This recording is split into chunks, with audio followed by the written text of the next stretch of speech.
Hi friends, welcome back to my channel சமையல் with அனு.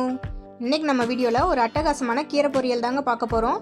எல்லா விதமான கீரைகளையுமே இந்த மெத்தட்ல செஞ்சா கீரையே பிடிக்காதுன்னு சொல்றவங்க கூட ரொம்பவே விரும்பி சாப்பிடுவாங்க. சிம்பிளான இன்கிரிடியன்ட்ஸ் வச்சு ரொம்பவே குயிக்கா இது எப்படி செய்யலாம்னு பார்க்கலாம் வாங்க. கடாயில் 4 டேபிள் ஸ்பூன் ஆயில் சேர்த்துருக்கேங்க. ஆயில் நல்லா ஹீட் ஆன பிறகு 1/4 ஸ்பூன் அளவுக்கு கடுகு தாளிச்சிக்கலாங்க. கடுகு நல்லா பொரிஞ்ச பிறகு 2 டேபிள் ஸ்பூன் அளவுக்கு கடலைப்பருப்பு சேர்த்து கடலைப்பருப்பு நல்லா செவக்கிற வரைக்கும் வறுத்து விட்டுடலாங்க. அடுத்ததாக இதில் ஒரு கொத்தளவுக்கு கருவேப்பிலை சேர்த்துக்கலாங்க.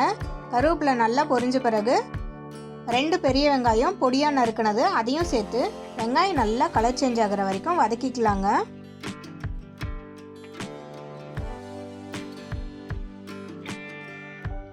பாருங்க, வெங்காயம் நல்லா கலர் சேஞ்ச் ஆகிடுச்சு. அடுத்ததாக வாஷ் பண்ணி கட் பண்ணி வச்சுருக்க தண்டு கீரையை நான் சேர்த்துக்கிறேங்க.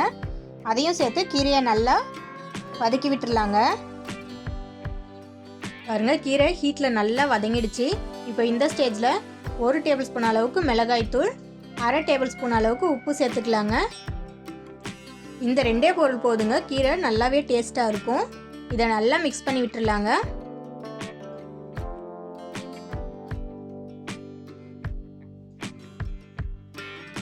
இப்போ தேவையான அளவு தண்ணி சேர்த்துக்கலாங்க.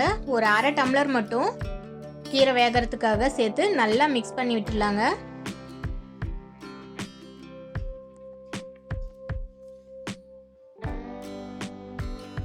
இப்போ இந்த தண்ணி நல்லா ட்ரை ஆகிற வரைக்கும் வெயிட் பண்ணலாங்க. கீரையை மூடி வச்சு வேக வைக்கக்கூடாது, இது ஓப்பன்லேயே இருக்கட்டும். பாருங்கள், தண்ணி நல்லா ட்ரை ஆகிட்டு கீரை நல்லா வெந்துடுச்சு. அவ்வளோதாங்க, சூப்பராக கீரை பொரியல் ரொம்ப சிம்பிளாக ரெடி ஆகிடுச்சு.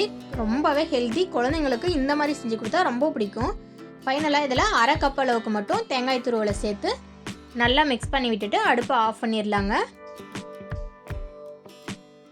சிம்பிளான கீரை பொரியல் ரெடி ஆகிடுச்சு. ஓகே ஃப்ரெண்ட்ஸ், இந்த வீடியோ உங்களுக்கு பிடிச்சிருந்தா கண்டிப்பாக லைக் பண்ணுங்கள், ஷேர் பண்ணுங்கள். மறக்காமல் நம்ம சமையல் வித் அனு சேனலை சப்ஸ்கிரைப் பண்ணுங்கள். நெக்ஸ்ட் வீடியோவில் பார்க்கலாங்க. பாய்.